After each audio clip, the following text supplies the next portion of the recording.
Apoio financeiro, Prêmio Cultura na Palma da Mão, Programa Aldir Blanc Bahia, Secretaria de Cultura, Governo do Estado da Bahia, Secretaria Especial da Cultura, Ministério do Turismo e Governo Federal.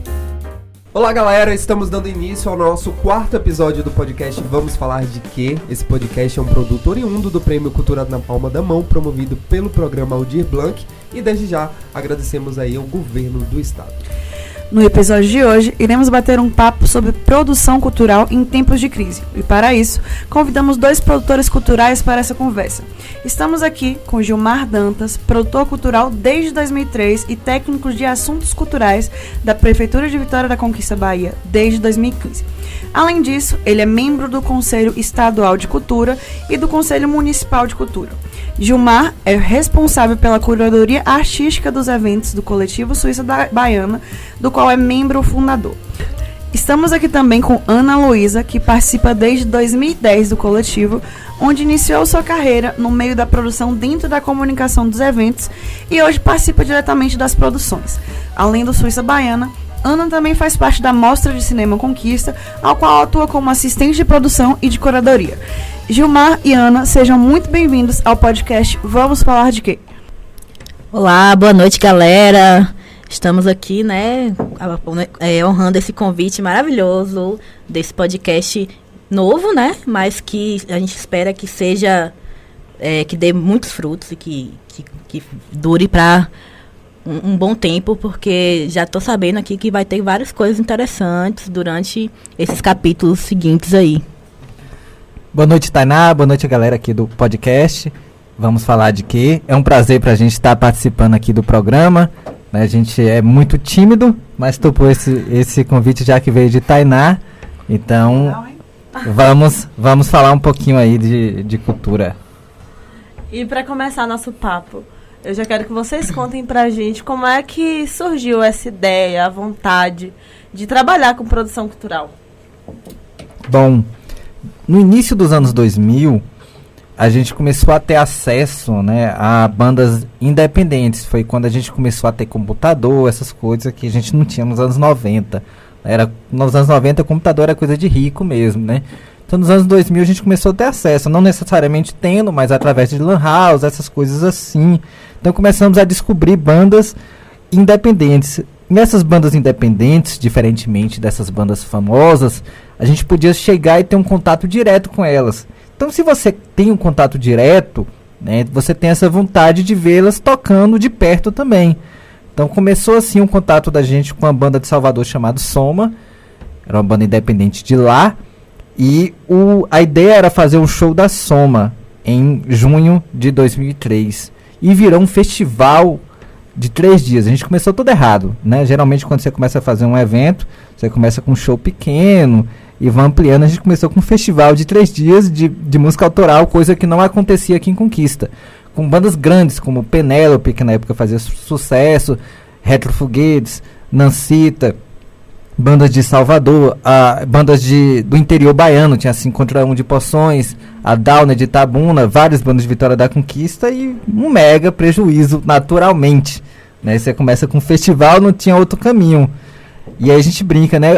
Quando você perde um bem e você continua fazendo, você realmente é um produtor cultural. Então nesse festival aí eu perdi uma casa praticamente, assim, metade de uma casa para poder fazer o evento e continuei fazendo. Então ali eu vi que eu ia trabalhar com isso por muito tempo. Então foi assim que iniciou o trabalho, né? Então em 2003, ainda em 2003 a gente começou a trazer bandas de outros estados, que era uma coisa que não acontecia em Conquista também. A gente trouxe em 2003 a Viones de Goiânia para tocar em Vitória da Conquista. Primeiro show deles fora, né, do estado de Goiás. Então a gente foi bem ousado. E em 2003 ainda a gente trouxe o Autoramas do Rio de Janeiro, o primeiro show deles aqui em Vitória da Conquista. Em 2004 a gente já trouxe nossa primeira atração internacional, sabe? Em janeiro de 2004 a gente já trabalhava com atração internacional. A gente trouxe o Dante Inferno, que é uma banda do Uruguai. Então começou assim.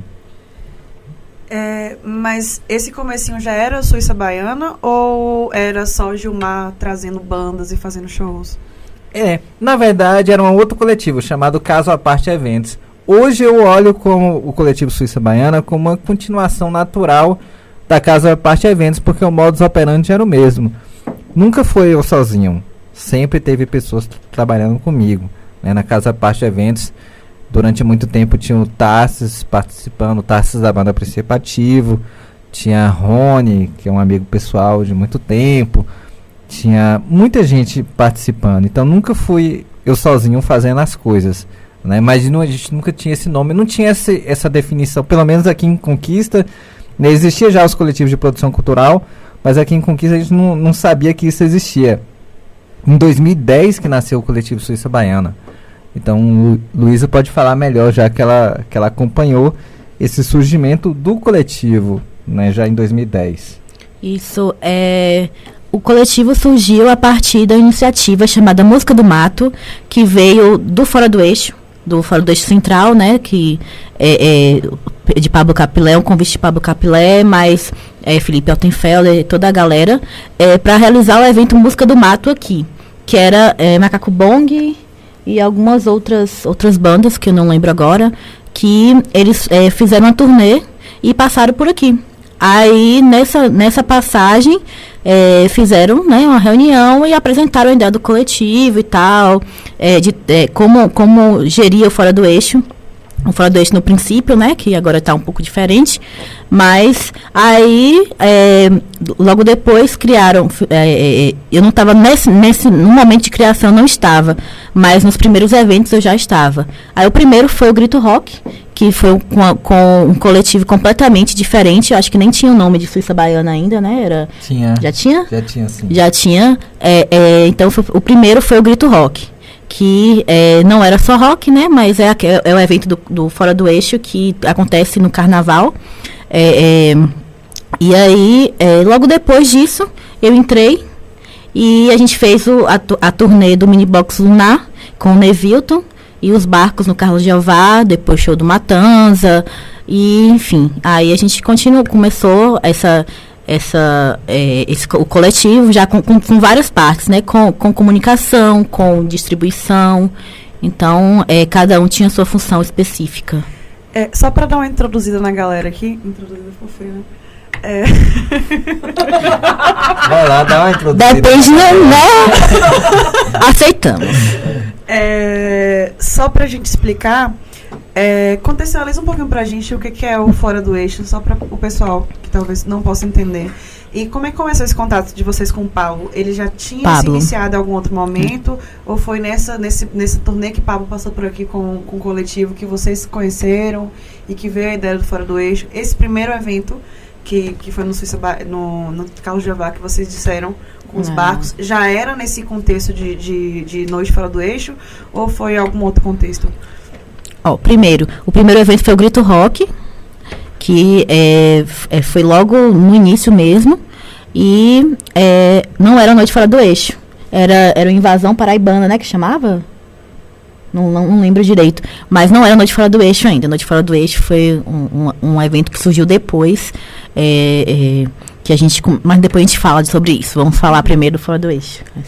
O Fora do Eixo é uma rede de coletivos culturais, né? E a gente já conhecia o Pablo desde o início do Fora do Eixo, lá em 2005, 2006. Eu conheci pessoalmente em 2006, quando eu comecei a circular por festivais em Goiânia, em Brasília, né? O Goiânia Nós, o Porão do Rock em Brasília. Eu conheci o Pablo ali. Só que a gente nunca trabalhou juntos. Em 2009 que ele me procurou para fazer essa turnê aí que o Luísa falou, do Música do Mato. Então, uma rede de coletivos muito bem organizada, né, que trabalha com produção cultural, continua trabalhando até hoje. Hoje, talvez as pessoas conheçam mais o Fora do Eixo pelo trabalho da mídia Ninja, mas são as mesmas pessoas. Luísa falou do Felipe Altenfelder, inclusive nesse momento aqui agora, eu estou conversando com o Felipe sobre a cobertura da mídia Ninja, né, nessas chuvas que estão tendo aqui na Bahia. Então, estou auxiliando aqui nessa logística da cobertura. Então, são as mesmas pessoas, né? Não é... Fora do Eixo, eu não gostava do Fora do Eixo, mas na mídia Ninja eu gosto. É a mesma coisa, gente. Mesmo modus operandi e tudo mais. As mesmas casas, né? Só que a diferença é que a mídia Ninja é focada no jornalismo, na comunicação, e o Fora do Eixo na produção cultural. Então essa rede de coletivos, ela existe até hoje, né? Teve um destaque maior no início dos anos 2010, né? E final dos anos da primeira década dos anos 2000 até 2012 mais ou menos, e depois um destaque maior ficou com a Mídia Ninja, mas o Fora do Eixo está voltando a trabalhar fortemente agora com cultura. Estamos lançando um aplicativo novo que é o Som, Sistema Operacional da Música. Então em breve as pessoas vão ouvir falar novamente forte do Fora do Eixo, que é essa rede de coletivos culturais que a gente passou a integrar como Coletivo Suíça Baiana desde 2010. A gente sabe que nem tudo são flores, né? E que as dificuldades, elas existem e tendem a aparecer quando a gente menos espera. E aí a gente queria saber como é para vocês lidar com as crises quando elas aparecem, um exemplo da pandemia. E se em algum momento vocês já chegaram a pensar em desistir. É mais fácil você falar assim, nem tudo são dificuldades. Porque o padrão, né? O padrão é matar um leão por dia, né? Aí de vez em quando vem as flores. Independente, né? E de vez em quando vem as flores, né? Então a gente sofre muitas dificuldades. A gente pensar em parar, a gente pensa sempre, claro, né? Porque às vezes é difícil mesmo continuar. E já paramos, né? Mas assim, tudo muito rápido. A gente sempre volta porque mesmo quando a gente para de fazer alguma coisa, a gente sente que fica esse vazio na cidade. Talvez eu tenha esse problema de ter essa consciência da responsabilidade da gente. Eu não queria ter essa consciência, então seria muito mais fácil, né, não ter essa consciência de que a gente precisa fazer e não fazer, mas analisando pelo conhecimento que a gente vê que é necessário. Então às vezes o poder público nem cumpre seu papel e a gente está lá firme e forte, né? Então é necessário por mais que as pessoas nem reconheçam sempre isso, né? Quase nunca. Tem um amigo meu, o Thiago Saca, designer, desde 2003, quando a gente começou a fazer evento, que ele fala assim, que pena que o público não reconhece. Ele continua fazendo essa brincadeira até hoje. E às vezes acontece isso mesmo, mas independente disso, a gente reconhece nosso papel, nosso dever, né, digamos assim, essa responsabilidade que a gente tem com essa cena de Vitória da Conquista, com a cultura de Vitória da Conquista. Então, mesmo que nem o poder público às vezes esteja fazendo, a gente vai lá e faz. E dificuldades tem sempre. Não, um ano inteiro de dificuldades a gente vencendo para poder fazer, né? Não é fácil mesmo. Eu queria saber, assim, você falou sobre essa questão ao longo do tempo, um certo amadurecimento dentro da produção cultural aqui no nosso município. O que vocês acreditam, assim, fazendo um paralelo lá ao início, o que mudou e impactou diretamente hoje na forma atual de vocês trabalharem? Olha, o tesão de fazer as coisas acontecer ainda é o mesmo. O frio na barriga, o medo das coisas darem errado é exatamente o mesmo. O que mudou, agora que a gente está voltando a fazer eventos presenciais, por exemplo, né, pós-pandemia, eu começo a analisar, porque assim, o nosso público ele varia cerca de 70% a cada ano. Então, quando você fica 2 anos sem fazer o evento, é como se você começasse do zero. Você vai fazer uma formação de público novamente.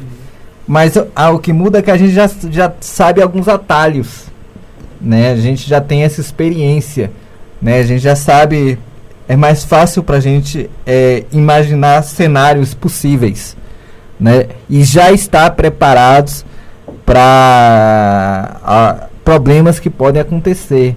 Então a gente já está calejado, né, digamos assim. Então a gente vai saber dar a volta em alguns problemas que podem acontecer, coisas que a gente não sabia, né, 10, 20 anos atrás. Então essa experiência traz algumas facilidades, mas assim, basicamente isso, porque se for contar assim, vocês fizeram um público consolidado, não. Quem trabalha com cultura sabe que o negócio da produção cultural é um negócio que tem que ficar constantemente ativo.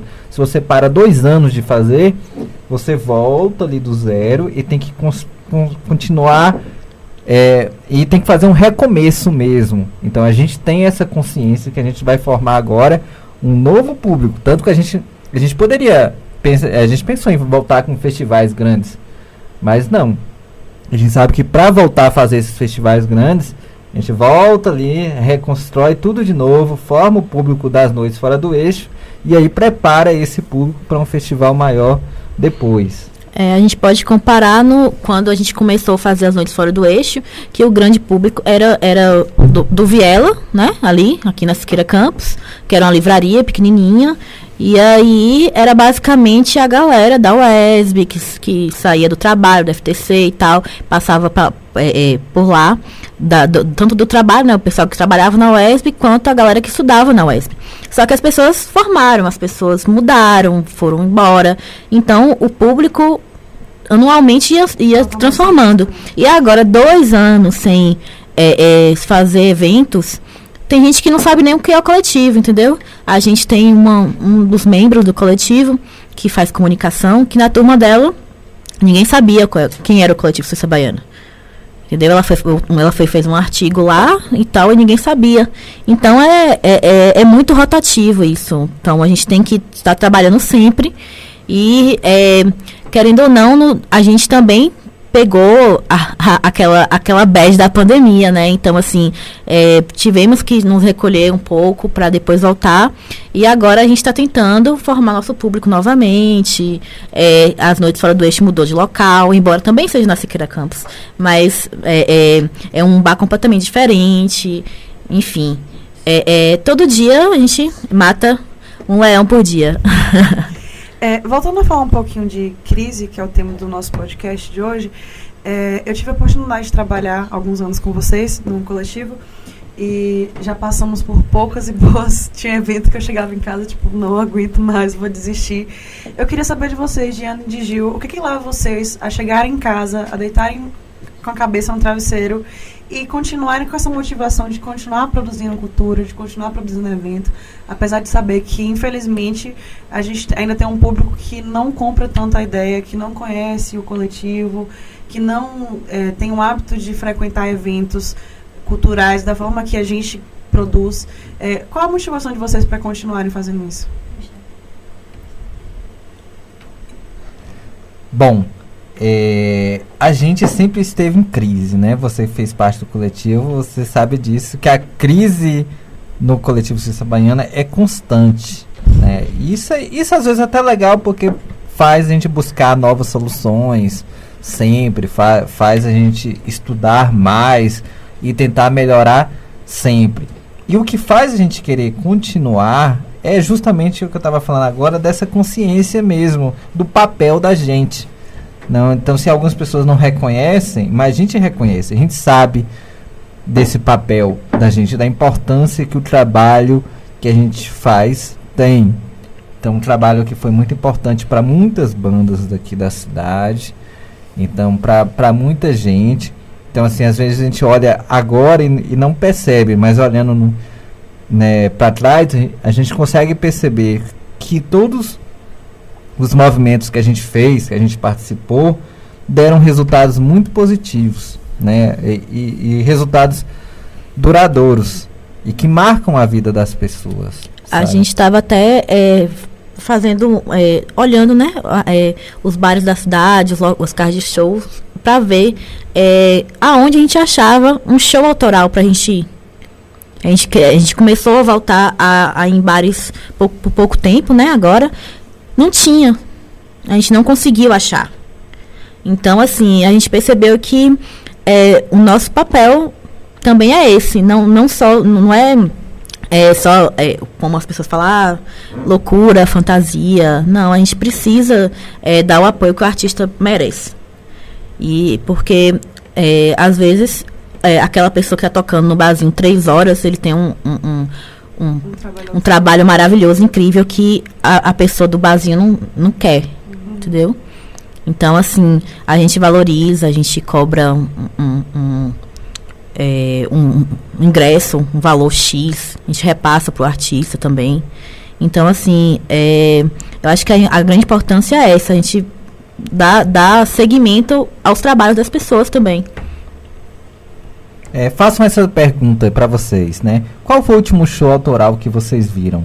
Né? Fora Tofalindo, você trabalha com Tofalindo, vai falar. Não vale. Não vale. Não, então, fora Tofalindo, já que você trabalha com ela, mas vocês que estão ouvindo o programa também, podem se fazer essa pergunta, né? Qual foi o último show autoral que vocês viram? Vocês vão buscar na memória e vão ver que faz muito tempo.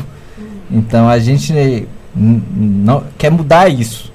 A gente quer que as pessoas tenham esse acesso constante à música autoral. E outra coisa, e Tofalindo fez o dela, né? Então, foi ela que produziu. Então, se você não produz, não vai. É complicado. Então, ou você produz, ou você, né? Só a gente está contratando artista autoral aqui na cidade. Só a gente. E no momento a gente tem pagado cachês melhores do que shows covers. Do que o artista ganha com show cover. E normalmente é o contrário que acontece. Então, assim, acaba sendo a válvula de escape do artista esses shows que a gente produz. A chance dele apresentar o repertório autoral. As casas da cidade não abrem espaço para a música autoral. Então a gente tem esse papel, por isso que a gente continua fazendo. Né? Eu espero que outras pessoas façam, a gente sempre torce. Né? Concorrência, amigo da gente fala, né, de BH, concorrência é quem corre junto. Então a gente quer que outras pessoas façam também, é até melhor. Mas é tão difícil que você não consegue motivar as pessoas a entrar nessa. Né? Mas seria muito gostoso se tivesse uma outra cena com mais gente fazendo. Eu super queria ir num show sem preocupação, só pra curtir. Um festival. Um intercâmbio também, né? Meu sonho, inclusive, por favor, façam. Aproveitar também, principalmente vocês que estão sempre ali na produção. Esses dias mesmo a gente foi no Sarau, que teve no Fênix, né? Com o pessoal do Sarau Multiverso, pra gente conhecer coisas novas. A gente conheceu uma galera massa. E a gente pôde só sentar e curtir, tomar nossa cerveja lá em paz. E foi massa, entendeu? Mas não é uma coisa normal de acontecer. Imagina. Uma curiosidade que surgiu durante a pandemia, vocês ficaram parados ou vocês trabalharam em algum projeto? A gente fez o nosso grande projeto, que é o Festival Suíça Baiana. A gente passou pelo programa de Blanc também. E aí a gente fez nosso festival de 3 dias. Foram 3 dias? 2 dias. Que a gente geralmente é 3, gente. Aí, né, enfim, 2 dias. E a gente fez ele online, mas foi incrível. Porque a gente ficou, a gente não via ninguém, foi um grande período de tempo sem fazer nada, sem nenhum show, sem nada, que foi extremamente emocionante. Porque a gente pôde reencontrar as pessoas. O coletivo... Vocês gravaram todo mundo junto, né? Foi. O coletivo mesmo, a gente não se via, porque era só reunião online e tal. Aí a gente pôde conhecer a pessoa de verdade. Aí a gente trouxe também a galera de fora, né? A gente fez um intercâmbio de bandas de conquista, convidando artistas de fora. E aí, a gente via a emoção também das pessoas. Olha, eu não viajava há 2 anos também, um ano, e tô aqui tocando novamente, é meu primeiro show na pandemia, e todo mundo muito emocionado. Então, eu vejo como o grande ponto, assim, desses 2 anos para mim, foi a realização do festival. Porque, assim, lágrimas rolaram e foram de felicidade dessa vez. Então, foi muito importante ter acontecido. Eu vi que já postou recentemente na legenda de alguma foto, inclusive eu te perguntei hoje também, foram 100 e quantas noites fora do eixo? 103. 104. Semana que vem a gente vai fazer a 105ª Noite Fora do Eixo. A gente tinha feito 102 e fizemos mais 2 esse ano. Então tá. Eu errei a conta. A conta tá errada, se perdeu. Me perdi. Um dos poucos coletivos que fazem até hoje, né, a Noite Fora do Eixo, com esse número tão grande de eventos.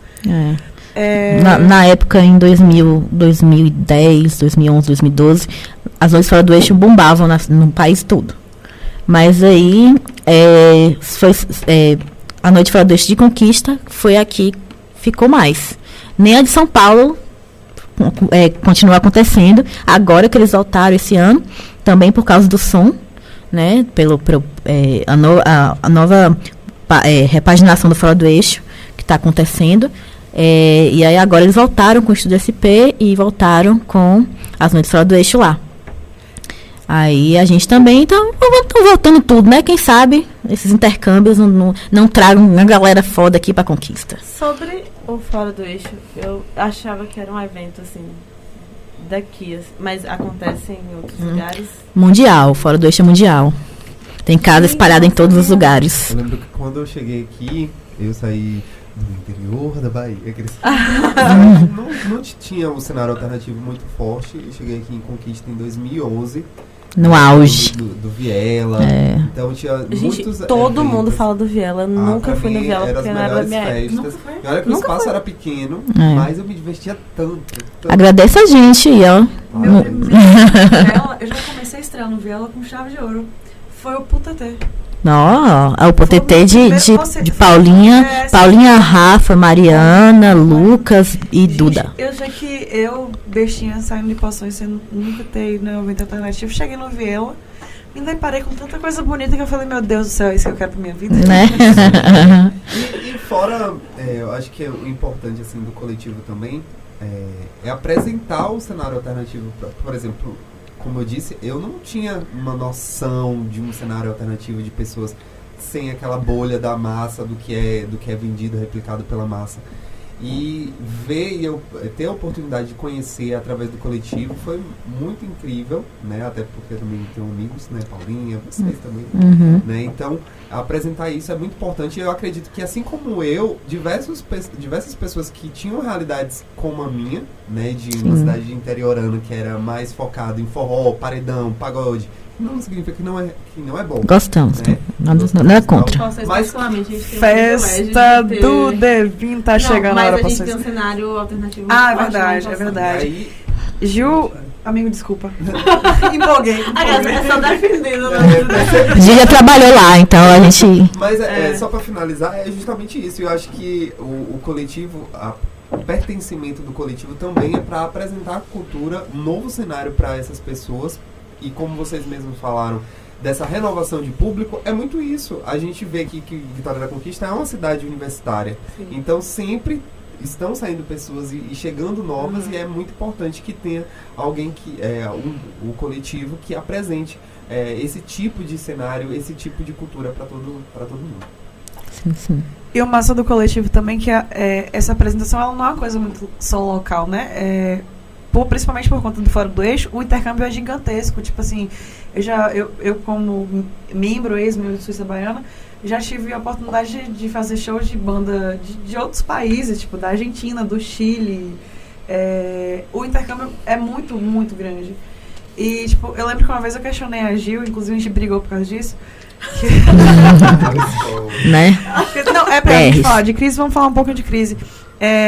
A gente estava discutindo quais bandas seriam pro festival e Gil chegou com uma lista gigantesca de nomes, e dentre esses nomes, 3 dos nomes seriam nomes que levariam dinheiro pro festival.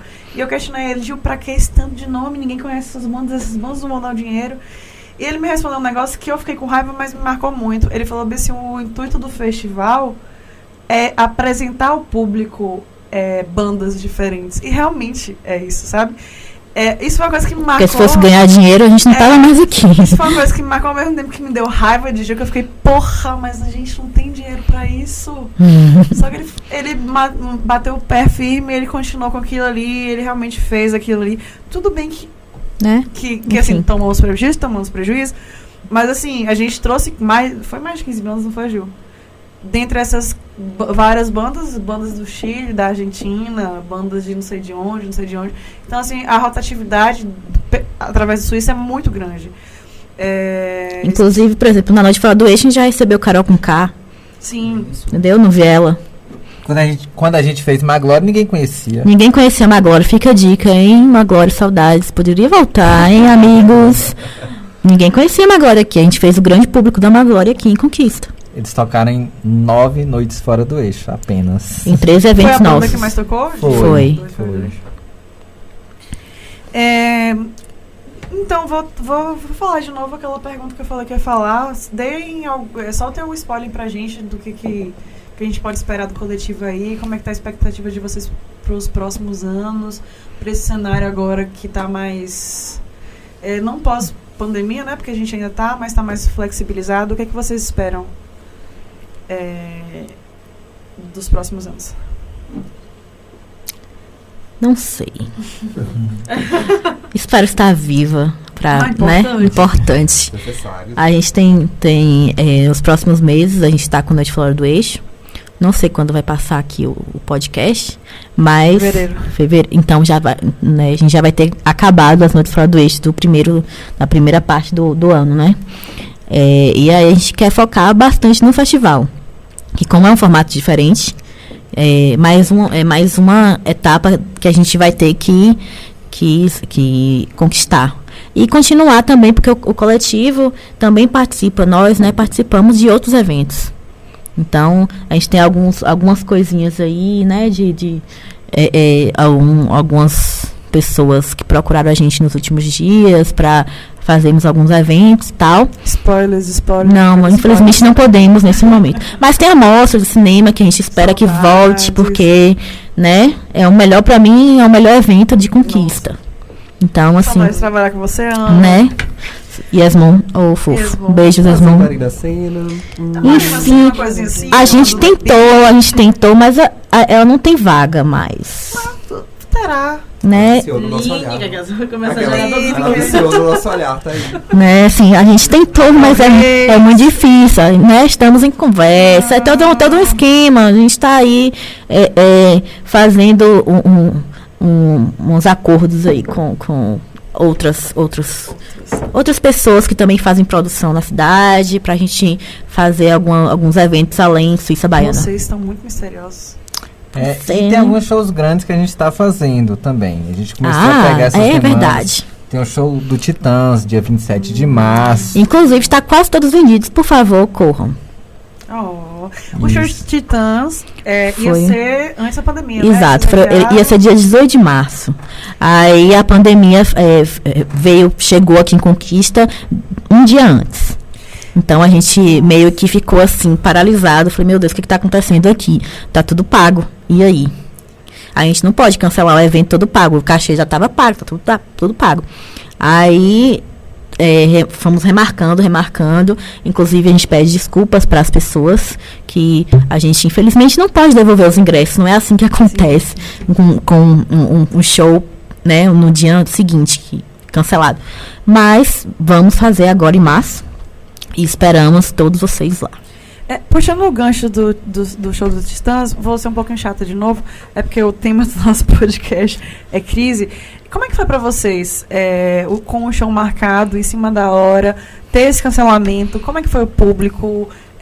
Teve muita reclamação, a galera não aceitava, a galera aceitou. Péssimo. Em relação à banda também, eles foram tranquilos? A banda, na verdade, a gente cancelou cancelou não, a gente adiou por causa dela. Porque eles são mais velhos. Então, assim, a gente tinha medo de, assim, eles vierem, tipo, já pensou se morre alguém aqui? Com que isso? Que merda? Enfim, né, cancelamos essa data e fomos adiando. Mas aí a gente percebeu que o adiamento, a gente não podia fazer prazo, porque não tinha prazo. Não era só 15 dias, entendeu? Aí as pessoas não agiram bem, né? Não, tipo, paguei um ingresso que não foi barato. Porque a gente sabe que a logística de Titãs é caro. Então, assim, o ingresso não é R$20, né? Muita gente não entende isso, né? Tipo assim, vou trazer tal banda, o cachê é tal. E por trás do cachê da banda tem toda uma logística de... Pois aí tem caminhão que tem que trazer os instrumentos, porque é toda uma atmosfera que tem que ter, porque é o Titãs. Ao vivo, não, Titãs acústico. Isso. Então, assim, eles têm todo o background deles que tem que ser trazido. Lá, a gente deu sorte que a gente vai fazer agora, e lá não pode beber, né? Porque no centro de convenções espírita, então lá não pode beber. Então a gente não conta com esse valor de bar. A gente já não tem, porque o bar é uma das coisas que a gente pode contar para pagar as coisas, né?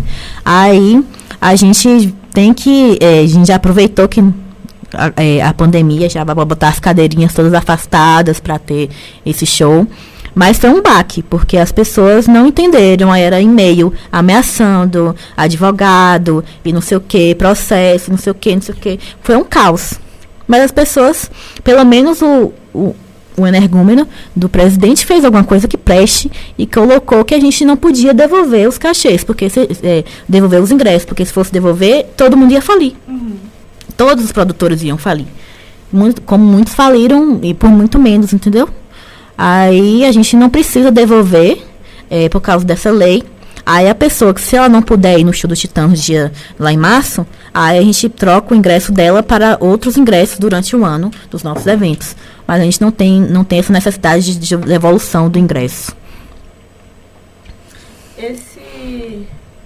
Esse show, ele ia ser bem no comecinho da pandemia. Isso, não existia pandemia, na verdade, porque a gente começou a divulgar ele em 2009. Eu tô perdida. 2019, gente, calma. Eu tô meio perdida. A gente começou a divulgar no final do ano, no comecinho do ano, né? No comecinho. Assim, a pandemia era uma coisa distante, que tava lá na China e não sei o que e tal. Vocês ficaram na dúvida de se iam cancelar, se não ia? Na verdade, assim, no começo do ano a gente tava de boas. Nada acontecia, teve carnaval, né? Tava tudo certo. Aí o baque veio na semana.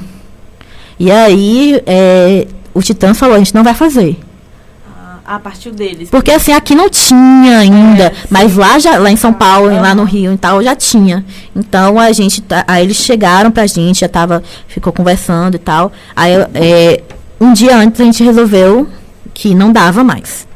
E aí foi um baque. Nossa, gente, porque aí teve todo um processo, todo um trabalho de assessoria, era um sábado, um sexta, sábado, e a gente teve que fazer tudo pra colocar isso no ar. E aí foi uma chuva de e-mail, chuva de direct.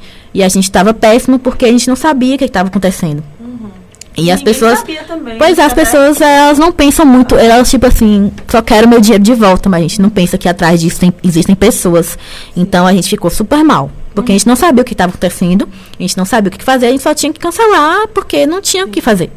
E até chegar ali ao momento das pessoas entenderem. E aí, porque depois, assim, eu senti que teve um movimento muito grande até das pessoas de querer ajudar os artistas e os produtores culturais, assim, de começar a entender mesmo. Mas até lá eu imagino que deve ter sido muito... E teve gente passando fome real, sabe? Sim. A galera da coxia, a galera do backstage.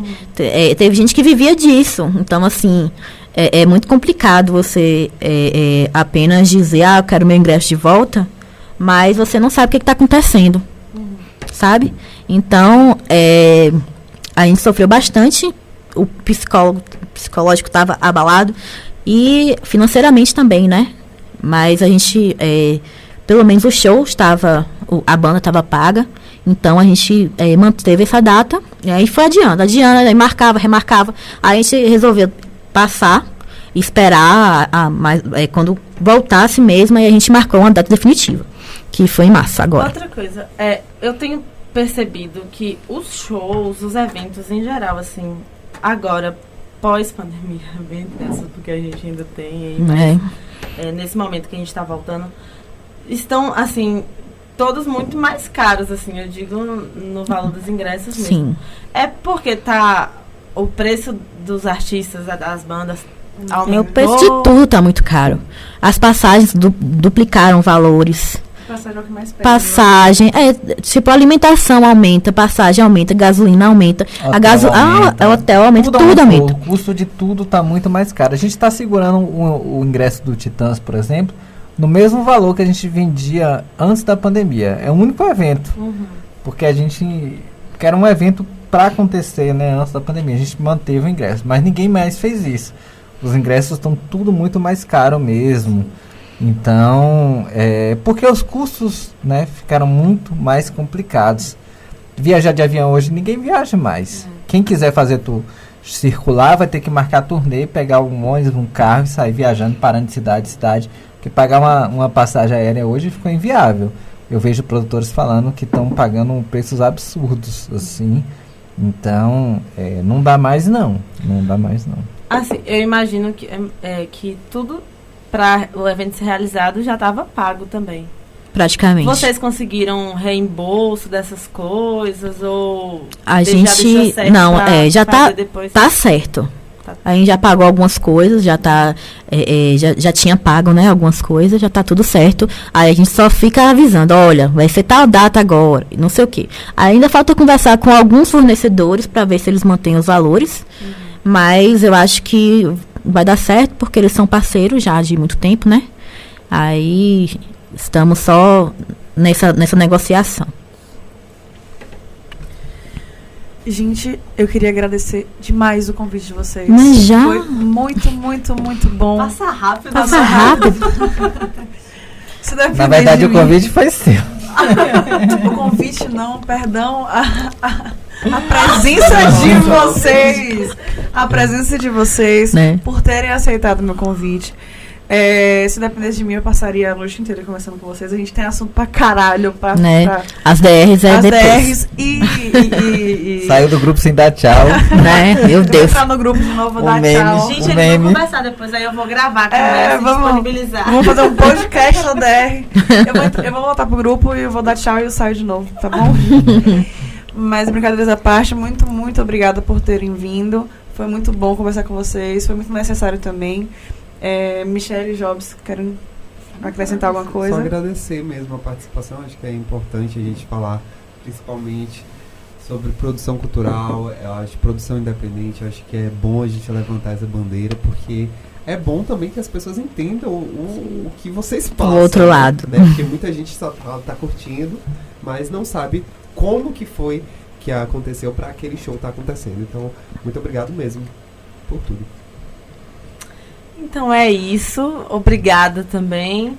E vocês que estão assistindo a gente, sigam a gente nas redes sociais. Vamos falar de quê? Em todas as redes sociais. Acompanhe a gente, pode ir lá dar sugestão, falar se está gostando. E é isso. Obrigada, gente. Muito obrigada a todos que estão ouvindo, a vocês que convidaram a gente. E eu convido para ir nos nossos eventos. Cadê vocês lá? Né? Enfim, vamos todos lá, porque as Noites Fora do Eixo vão acontecer, estão acontecendo, nossos eventos não param e a gente precisa do público para prestigiar, porque assim, vocês pedem uma banda e tal, mas se a gente não tem um caixa, se a gente não tem uma base, a gente não consegue trazer uma coisa maior, entendeu? Então, assim, a gente conta com todos vocês, né, para movimentar a cena, para que a cena viva novamente, porque ela não está tão viva agora, mas ela vai voltar, como ela era em 2012 e era lindo. É isso. Obrigada. A gente agradece demais pelo convite e, como a Luísa falou, a gente espera que vocês participem das Noites Fora do Eixo e participem do coletivo também.